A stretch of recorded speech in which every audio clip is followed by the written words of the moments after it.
Good morning, everyone. My name is Monica Corda. I'm the Director of Business Development at the Tech Collective.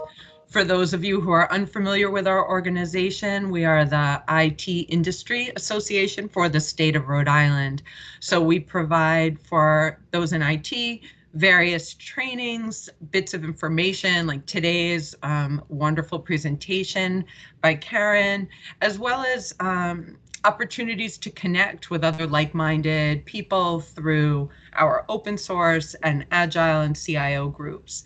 So one thing that wanted to let you know, well, I guess two, I will be posting in the chat. We have the Tech 10 Awards, which come up every November in conjunction with Rhode Island Monthly.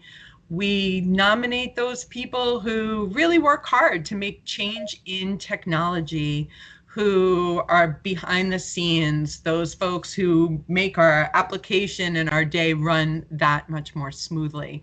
So I will put that bit of information up. If you know of someone or need a little more information, please nominate them. We're open until June 30th to do that. And also at the end of today's presentation, I will put into the chat box just a one question questionnaire. Just tell us if we're hitting the mark. Was what you came in expecting from today's presentation, did we hit that, or did we miss our mark completely? We would very much appreciate that information. Now on to the good stuff of the day. We're thrilled to have Karyn Rhodes back with us today. She's the VP of Complete HR Solutions, and she's going to be giving us some information that I think everyone is curious about, whether it's for their work or for their own personal lives. What about masks? What do we do with if a customer won't wear a mask? What do we do with an employee who can't wear a mask because of a health concern? How do we handle that, and what are the implications around it? So I will hand it over to Karyn, because I know, as always, she has lots of information for us, and everyone wants to hear her and not me. So thank you. Thank you very much. Thank you for having me today. So let me just need to share my screen, my slide deck with you. Hang on just 1 second. There we go.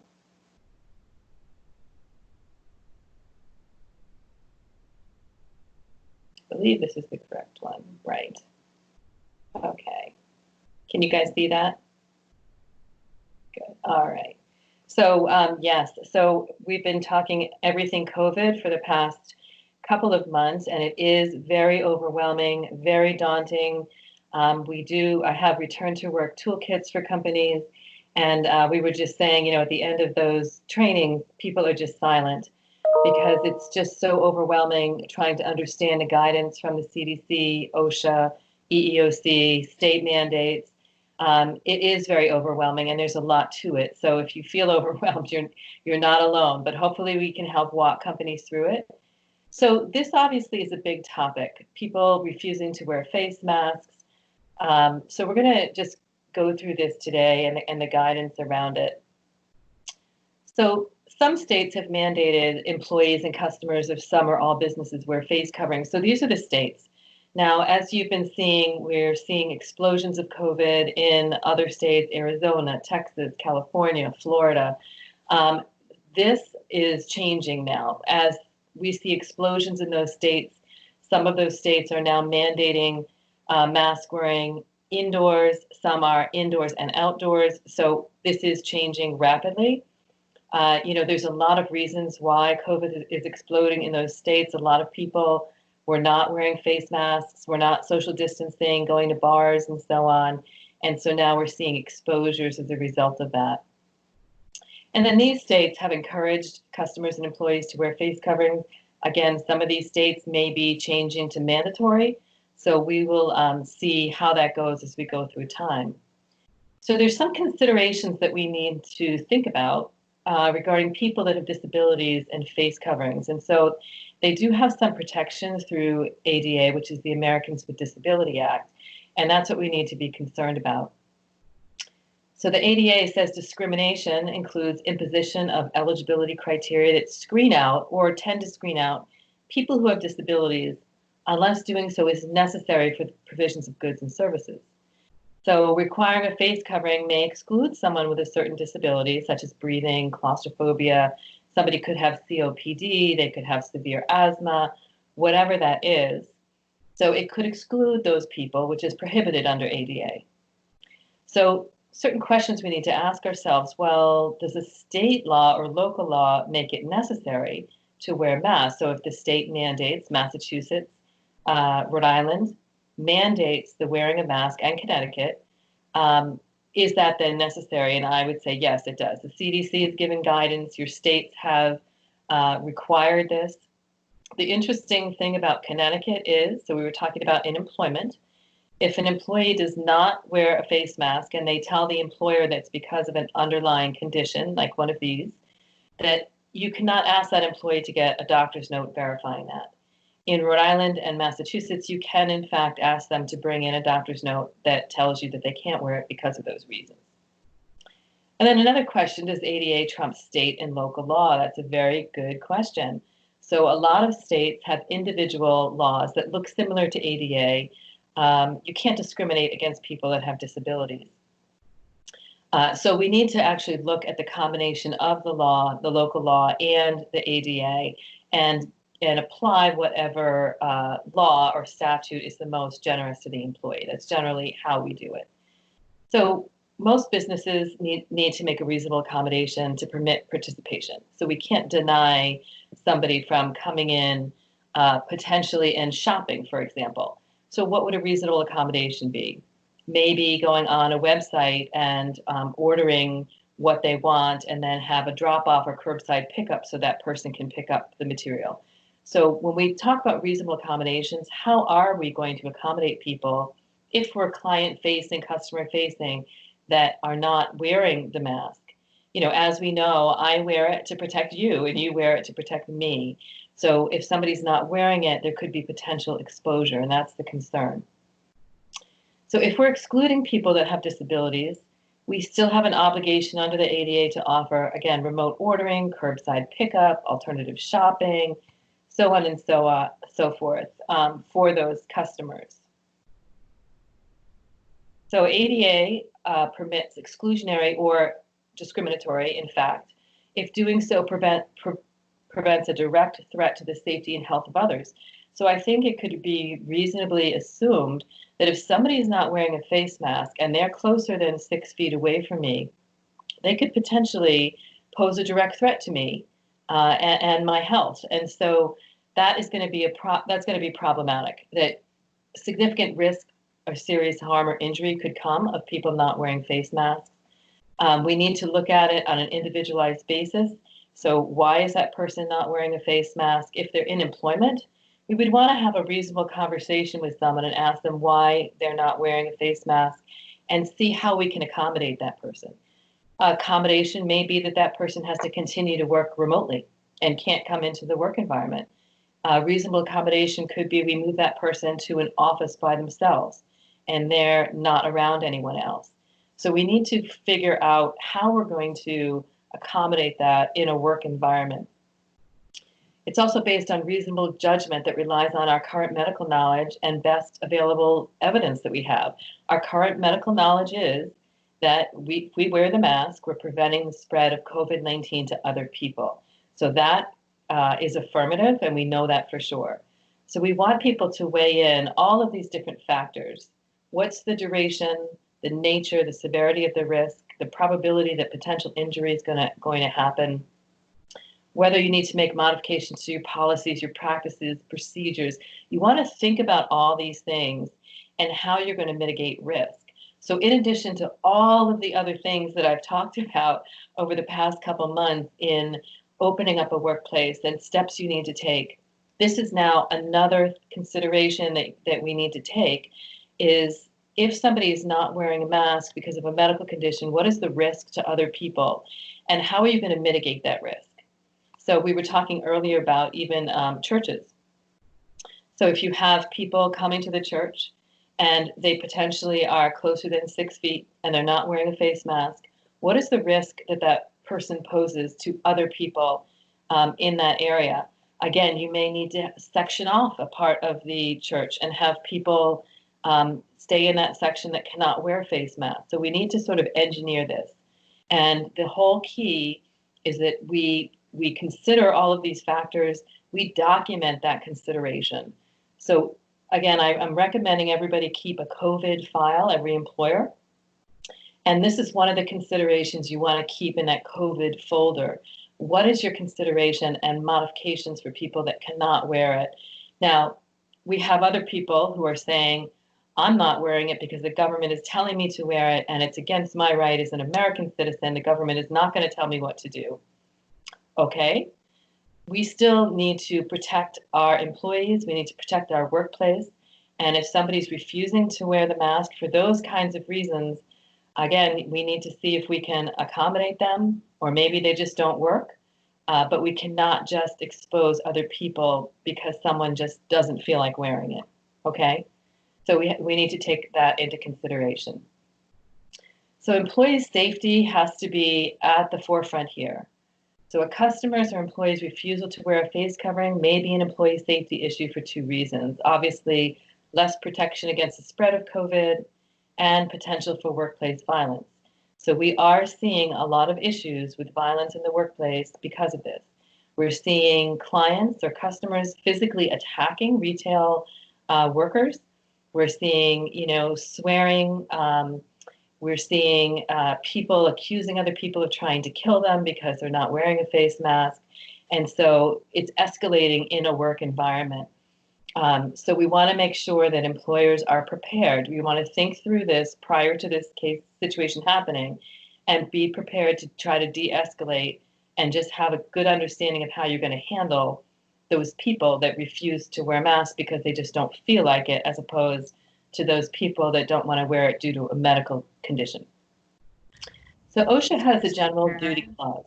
Yes. Sorry, I have a question. I'd like to just stop you just because it's pertinent. Someone had asked, are you able to ask the person if they have a medical condition, but not ask them to necessarily come forth with what that condition is? Yes, so that's a very good question. Thank you. In employment, you can certainly ask the employee, you can ask them, in fact, what is the medical condition? And then you can actually ask them to bring in a doctor's note verifying that, unless you're in Connecticut. If it's a customer, I wouldn't go so far to ask what the medical condition is. That's really crossing over to some privacy rights. But you can certainly ask them if they have a medical condition that prevents them from wearing it. Okay. Thank you. Joanna, if that did not answer your question, just let us know. Oh, it did. We got a little thumbs up. Thank you. Okay, very good. All right, so let's look at OSHA. So OSHA does not have a standard for workplace violence. It's covered under the general duty clause of OSHA. And this is the general duty clause that each employer needs to furnish the employee's employment and place of employment, which are free from recognized hazards that are causing or likely to cause death or physical harm to employees. So violence in the workplace does come under this, as does a disease like COVID. Similarly, a recognized hazard that could be in the work environment that could cause death or serious physical harm. So is violence related to face coverings a recognized hazard? So this is the discussion that's going on with OSHA right now. And just to give some examples. So a 33-year-old woman was arrested for allegedly attacking a grocery store employee after being ordered to leave for not wearing a mask. So these are real cases that are going on right now that we're dealing with. A 56-year-old man was arrested after he allegedly shoved a gas station clerk who asked him not to enter the station's mini market without a mask on. 2 men arrested in a shooting death of a security guard at a store in Michigan over a dispute about a customer not wearing a face mask. And police officers arresting a 68-year-old man on an assault charge after he, went and there was a store clerk shirt. They asked him not to wear a mask. So these are all the things that we're seeing. These are just a small sample. They're certainly coming into our team more and more as we go through time. So all the real life issues that are out there, I'm sure in all of your travels, you are all seeing some people. I think most people in the Northeast are really good about wearing masks, but you'll go somewhere and you'll see a few people not wearing the mask. And it might make you a little uneasy, or do you really want to go into that location if people are not wearing masks. Like, I think we're doing a very good job in the Northeast.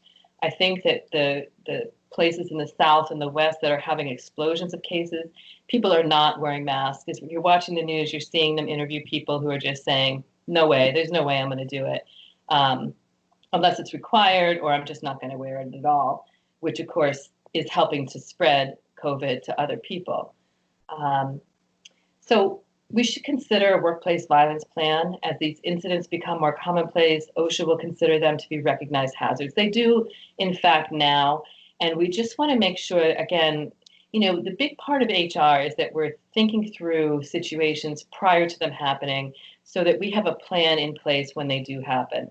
So we need to think about this. If there's an incident in your work environment, who's going to be dealing with this?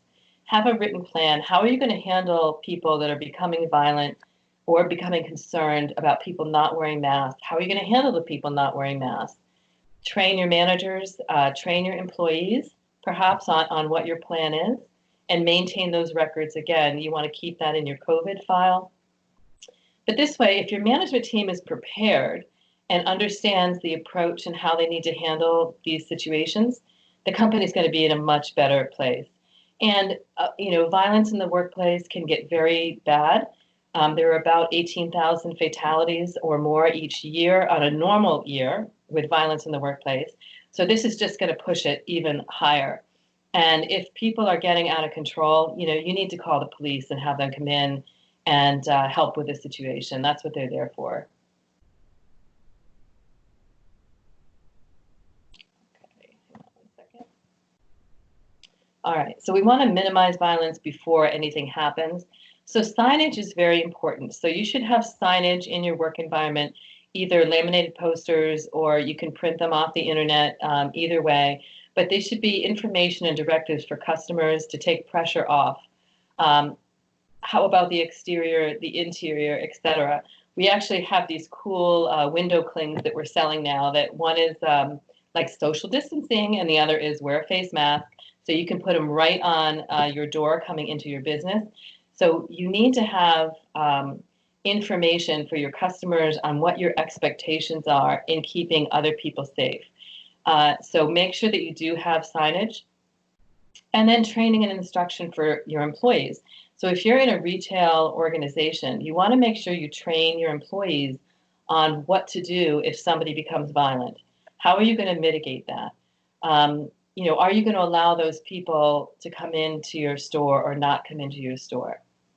So message, this is customer service, always be polite, make requests and appeals.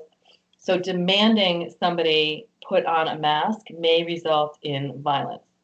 So, you know, being polite, sir, did you realize that, you know, we're requesting everyone to wear a mask in this location? Can you please put one on to protect other people? That's always going to be the better approach, that employees are there to remind people, not to enforce, okay? So if somebody forces their way in without a mask on, we would want that employee to go to the management team, talk to them about what's happening, and let the manager deal with the situation. It's not very different from a retail store. Someone comes in and they steal a bunch of items. We don't want employees running down the street after the person to get the items back.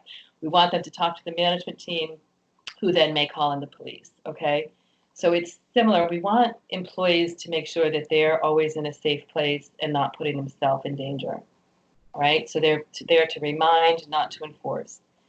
So the message is, we do not expect you to make patrons wear face coverings. This is our rule, but if they're not doing it, we will have managers come in and take over the situation. So we want to document and report anybody that is not, We want to document and report anyone that is not complying with that situation. So make sure that you do that, talk to the supervisor, and again, call security or police. Certainly, when I get called into termination meetings that we are concerned is going to get violence, I call the police prior to going there so that they can be in the area should something happen. In some cases, I have some security people that I might bring in with me, in fact, during a really bad termination to make sure that everyone is safe. So similarly, we want to keep people safe here. Okay.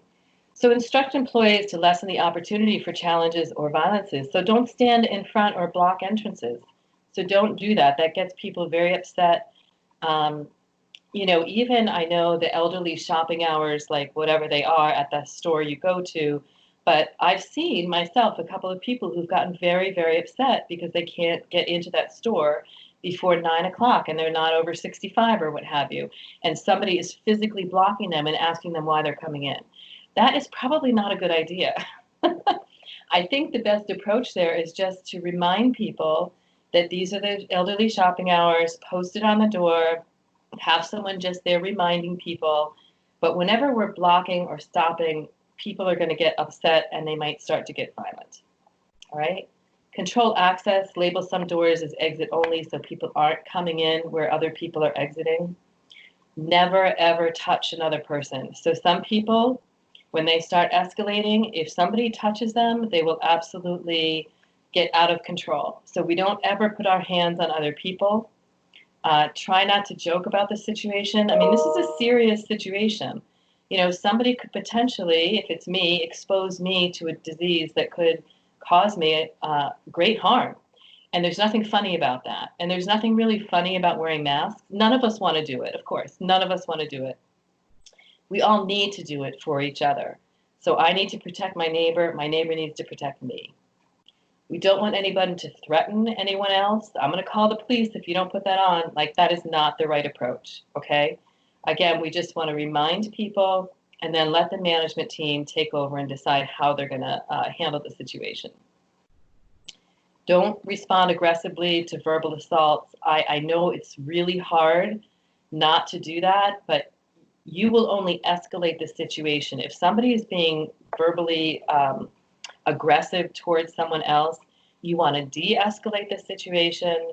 You want to calm the person down. That's the best result. And then again, get a manager involved. But aggression just will lead to more aggression. Okay? Understand and teach employees when to break off interactions. So if the situation continues to escalate, you want to get away from that situation. Know if there are escape routes, if somebody's going to come after you. If somebody's starting to escalate by raising their voice level, by starting to swear, et cetera, you definitely want to know, okay, this is getting to a point where I need to back up and get away from this person and call 911 or let managers take over. So you want to teach your employees when to do that. Security guards is a great idea if you're having a lot of problem and you're a retail store. Security guards is not a bad idea. I know that at the hospitals, security guards have been increased because of all the things that are going on there. But if you do have security guards at your facility, you may want to use that tool. Hang on 1 second. Okay, sorry. All right, so pay attention to your own body language. Don't invade the space of the client or the other employee. Pay attention to your body language. Are you making fists? Are you tightening up? Make sure that you're calm and relaxed. Pay attention to your voice. Take deep breaths if you need to. Control the pace of your speech. Lower your voice and your volume. And pay attention to the other person's body language. What are they doing? How are they moving? Are they swearing? I mean, maybe it's okay if they swear a little bit within reason, but not raising their voice and getting a little bit out of control. So make sure you're paying attention to other people's physical body, okay? So what does an escalation look like? People are threatening bodily harm to you. I'm going to attack you. I'm going to kill you. God knows whatever else people are saying. If they start personalizing the interaction, like you're making me mad or you're making me feel like I want to attack you. If they're objectifying or dehumanizing another person, that's when escalation starts happening, and physical manifestations of aggression. So they start punching a wall or what have you. That's when they start to escalate and you need to back out and move away.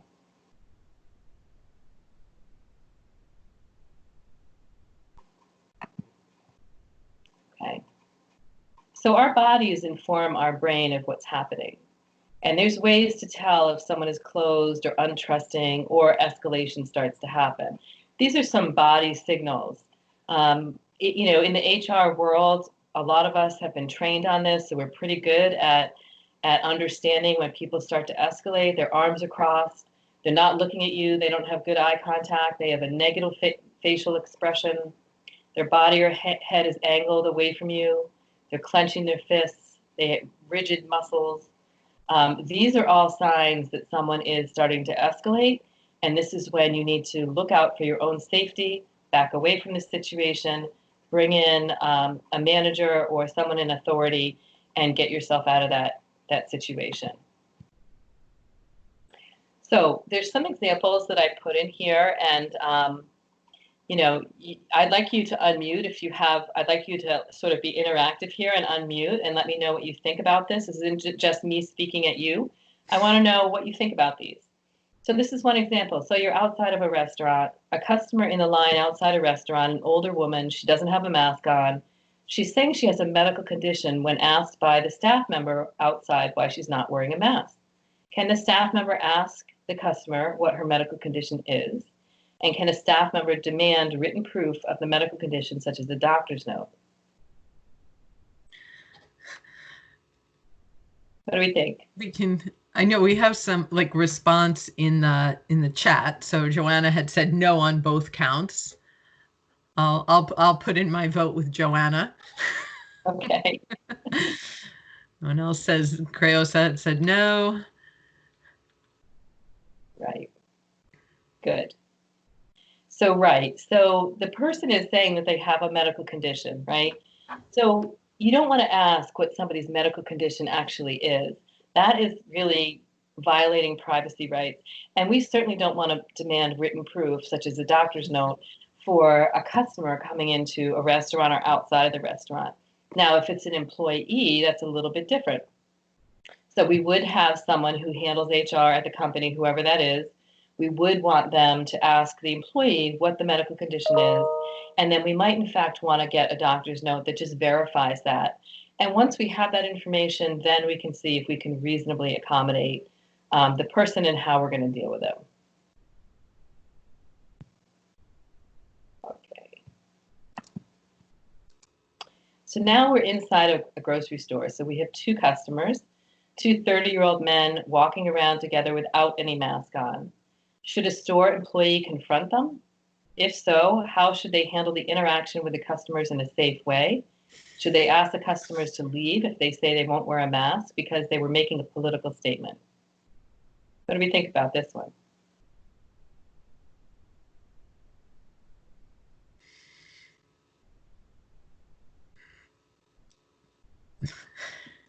Any comments, Monica? I think it's harder once they're in the store, right? Like, I think the idea of, I know I've seen people being outside of the store saying please, would you wear a mask? But I can't imagine what you're going to do if you're the employee who has to say to them midway in the produce aisle, you don't have on a mask, you need to leave. And then comments from the sidebar is ask them to leave. This one's a hard one, ask them to leave the store. Yeah. Yeah, so I agree. It's challenging once they're in the store. And I have seen at different markets, there is somebody there sort of counting people as they're coming in. And I think they're also checking for masks. So we wouldn't want just an employee of the store to confront these people. We would want the employee to tell somebody in management, and then the manager should be talking to these people. And so in a safe way. So they definitely want to be further apart from the people. And it's a reminder to please wear a mask in the store. If they're saying that they're not wearing it because they're making a political statement, I think you're within your right. And again, your management team would need to decide how you want to handle this, but you're within your right to say, I understand, but I need you to leave the store. We can't have people in the store without a mask on. And that would be different than I'm not wearing a mask because I've got a medical condition. That's a little bit different. But just make sure your managers are handling these people. I just don't want a store worker to have to confront people like this. We want managers to do that, and then think about what the response is from these people and how you're gonna respond to them. Okay. So now we're back at the restaurant. So should the staff member allow the customer with a medical condition into the restaurant, or should the staff member offer alternative service such as takeout? What do we think about that?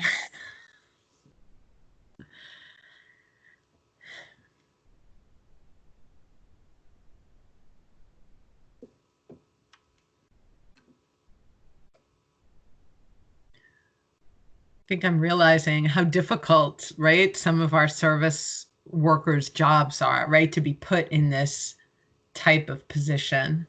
Right. So Joanna had written no, because you can't eat with a mask on anyway. Uh-huh. And then Sandy wrote, I would recommend takeout or try to seat them away from others even further than the 6 feet, or I guess the actual allowance in a restaurant. That's right. So here's the problem. We go back to that OSHA general duty clause. So if we're allowing somebody coming into the restaurant without a mask on, and I know that we have to take it off when we're eating, and that person is maybe asymptomatic positive, you're now exposing your other employees to COVID. So that's going to be the problem area that we're going to get into. So I like the recommendation of, okay, you have a medical condition, you either need to be outside away from other people, and maybe we can accommodate that, or we can give you takeout service, but we can't allow you into the restaurant without the mask on, you know. So I think that that is a good approach there. So can I ask, well, since I haven't been daring enough to venture to a restaurant, so while in the restaurant, while the food's not on the table, are you still supposed to be wearing a mask? Good question. So right now, the tables are supposed to be at least 6 feet apart. I know I went to a restaurant Saturday night. It was my anniversary. So we were in an outdoor restaurant and the tables were at least 10 feet apart.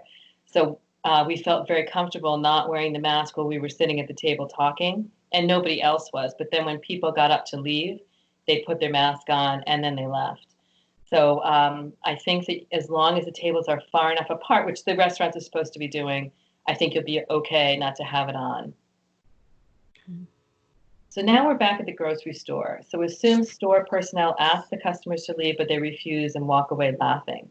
What should the store personnel do? Let them keep shopping, follow them, call the police? What do you think they should do?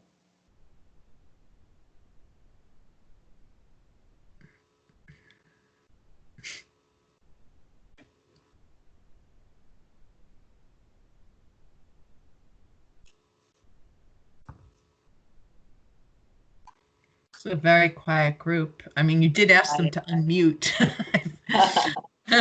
Yeah, people are probably thinking, oh my gosh, what should we do, right? Yeah, it's tough. Yeah. Sandy wrote, you could play dumb and ask if they left their mask at the table. Yep. Yep. So I like that sort of passive aggressive. So you definitely would not want to follow them. Okay, so if you start following people, that could lead to a violent situation. So we definitely don't want to follow people. You know, we need to consider really whether we're going to let them shop, because they're, again, potentially exposing our employees, and that is an OSHA issue and an NLRA issue as well. So we don't want to just allow people in and keep shopping that could potentially expose other people. We may, again, want the manager to try to deal with this, and if they still, you know, won't listen to the manager, you may in fact want to call the police, because they're being asked to leave a certain environment and they're refusing to do that, which could be considered trespassing. So the police may need to get involved, and the police may need to have a conversation with these people. Yes, it's your right, even if it's mandated by the state, to wear the mask or not wear the mask. However, the requirement of this store is that if you come into this store, you have to wear it. So if you're not willing to do that, then, you know, maybe you can call the store and they can have your groceries ready for you. You can contact Peapod or another service. But the store has a right and responsibility to protect people in that store and their employees. I have a question. I was about to type it. I'm sorry. Yeah. No. So in the restaurant, when one of the recommendations would be to, if you're not wearing a mask, you sit outside and you sit further away.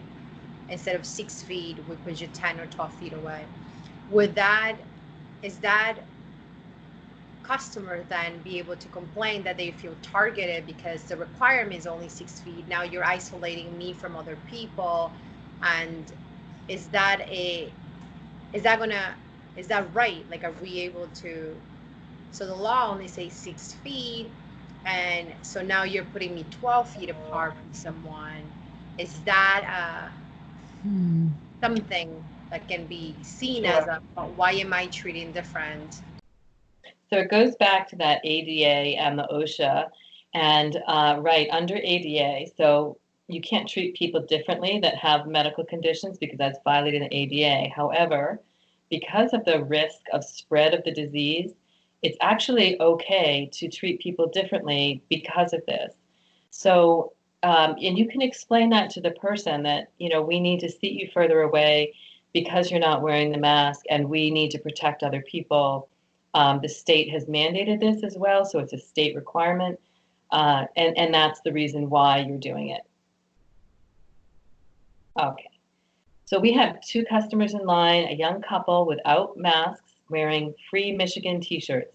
Tell the staff member they have a medical condition too. Any change in the advice? Can the staff member demand medical proof from them? Can the staff member deny their admission? So what do you think about that?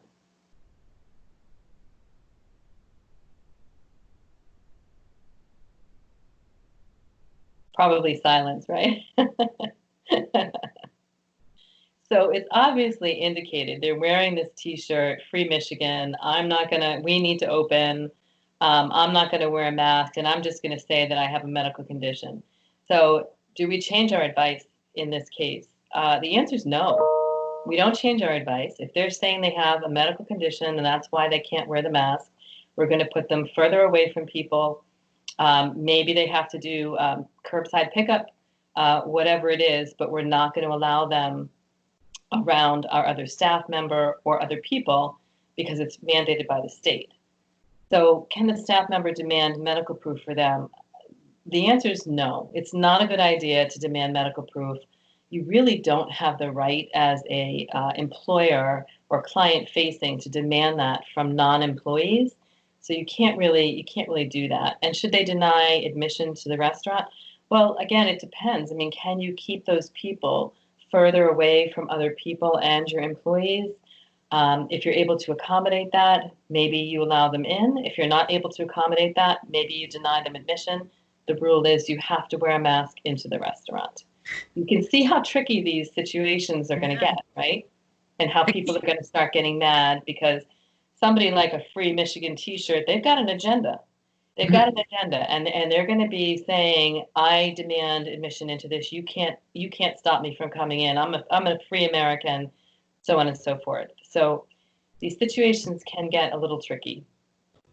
I keep thinking, Karyn, of like, and I don't know all across America, but I'm imagining, right? It's, you know, no shoes, no shirt, no service. And we've all kind of come to realize that, like, you don't see barefoot people trying to make it into the, you know, Dave's Marketplace. I don't see it, but it's like, has that just become normative? Will this eventually become norm? And people stop walking, or will it be lifted? But it's like, you know, maybe when that law first came out, where there are people like you kind of doing like, so if someone comes and they're bare chested, you don't have to serve them at the restaurant. Mm-hmm. So, in the interesting thing, so let's take a look at those two. Like, people don't have political agendas around wearing no shoes and I don't want to wear a shirt kind of thing. It's not a political thing. It's just generally I don't feel like it or what have you. Right. This is mandated, you know, by the state, and this is a health issue. So it's much more serious that we prevent people from exposing each other. And, you know, what they're seeing down south, say in Florida, now 4,000 cases a day coming up. And, you know, now the governors are thinking, gee, maybe we should put in this policy. You know, I saw Dr. Fauci say, you know, America is anti-science. And, you know, I certainly hope not. But the science says that if we wear these masks, we're preventing the spread of this disease. And maybe people need to see their friends or family sick and dying before they decide to take the advice of the doctors and do the correct thing. It's just sad that it's leading to that. So we're back at the grocery store. So customers continue walking around the store. Another customer, a large middle-aged man with a mask, blocks their path with his shopping cart and starts berating them for not wearing masks. Within minutes, another middle-aged man with a mask chimes in and starts yelling at the two young men without masks. Now, what should the store personnel do, and how should you handle this situation? And you can see this happening, right? Yeah. You see this happening. I think I'd be on my phone. I'd be calling in the police to work on this, because this sounds beyond, me going over and saying, sir, can you let them pass? We've already spoken with them, or you don't want to put yourself, I think, or your workers or the other customers in harm's way. And I think when you start berating another customer that you're on equal level with and really you have no right to tell them what to do as a customer, it just sounds like a situation that could easily escalate. Correct. Yeah, this situation is escalating now, and it could start getting violent. People are getting violent. They are upset, and they think that these people are potentially spreading it to other people. And they are taking it into their own hands. So, right, I think that, certainly the store manager can try to de-escalate it. But once you get several people involved and they're emotional and they're charged, I think that the best way to calm it down is to have the authorities come in and handle the situation so that we're not putting our employees, our staff at risk of getting hurt. It really is a situation for the police to get involved in. Okay, and that's what I have for you all today on mask wearing. Any questions from anyone regarding mask wearing or COVID situations that you have going on? I'll give people a second in the chat. A lot of thank yous. Thanks for the great information. Certainly. I just want to bring up one thing, Monica, because I'm being asked this by several people. It's sort of this thought process that's going along with a lot of companies and I think it's really driven by these Trump rallies that are going on. So companies are saying to me, I'm going to have my employees sign a waiver that they won't sue my company if they get COVID when they're working. So that is not allowable, okay? And not only is it not allowable and won't stand up legally, but it flies against OSHA and the EEOC. And if the OSHA and the EEOC learn of that, you will get fined heavily for that. So you cannot force employees to sign a waiver that they will not sue you. I just caution people, people have a right to workers' comp if they get injured on the job, if they know they got COVID on the job and it's proved, workers' comp might be implicated. You can't have people waive their rights to that. So just a side note to everyone. Super. Well, thank you all. It was awesome, Karyn. As always, you give us a lot to think about, a lot to kind of wonder, how do we put it into our own daily lives for those of us who are in customer-facing positions.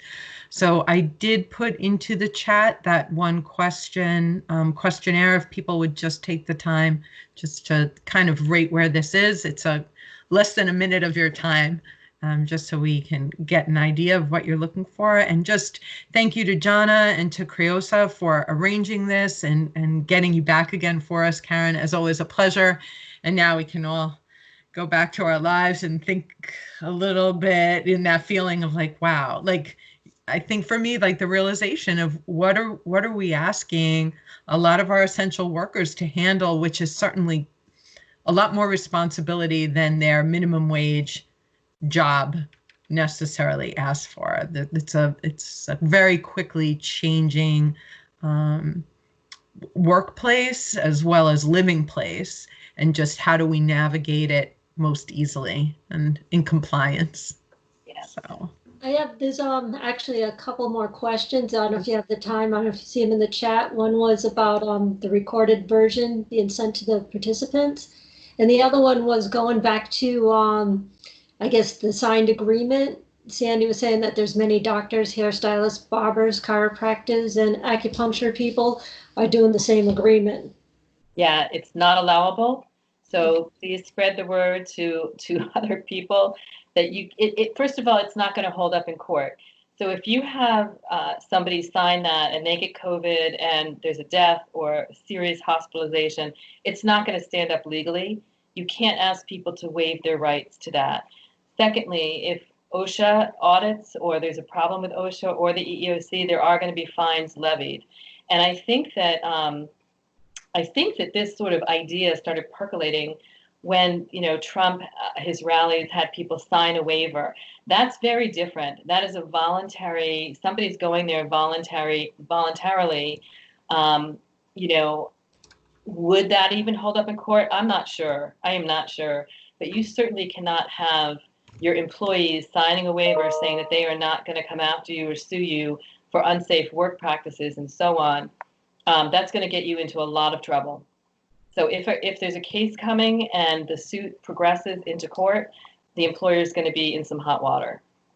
So please get that word out to everyone that it's not allowable and they need to remove the language. I have a PT group that actually sent me this form they were giving to all their employees and all their clients that were coming in, and it was fabulous. It was going over everything that they've done to protect their employees, what the rules are. Please keep a mask on. We'll have Purell or hand washing station. This is what we want you to do. And it was very good because it gave detailed instructions. And then at the bottom, they did have a little waiver. And I said, take that off. And you can have people sign it, but you can't sign their right not to sue you. What would happen is, so this is why we're doing these trainings. What would happen is during discovery, you want to pull out that COVID plan and say, these are all the steps I took. I took consideration on OSHA, EEOC, CDC, our state mandates. We did all of this, and yet somebody still got sick. But look, we did everything we could to prevent them. Right. You're gonna have protection there, and that's really why you need to put these steps in place and why we've created these trainings so that you understand what to do, so that you are in that defensible position. Then you don't need a waiver, right? Because you're going to be able to say, we did everything that we could and people still got sick. And that's going to happen. It is happening now. We have a lot of cases, same thing. But that's what you want to do, and not have people sign waivers that are not only not enforceable, but a judge is going to be very upset and there's going to be fines levied. We did have someone ask about a recorded version. Will it be sent? So we will upload this session probably mid next week to the Tech Collective YouTube channel. So, and I think, I thought Chris had just posted. I was like, wow, she's super fast. But you'll be able to get that session there if you need to review it. But it does take us a few days to go through the recording, edit anything out, and then get it up onto the YouTube channel. So I don't see any other questions in chat. Any last comments, ladies? No. Thank you all so much for attending. We look forward to seeing you at our upcoming events. Certainly, please take a quick click onto that survey. We would appreciate it, as well as the nominate for Tech 10 is posted in the chat box as well. So thank you all for coming. We appreciate your time and your interest. Have a wonderful day. Thank you. Thank you, everyone. Bye now. Bye.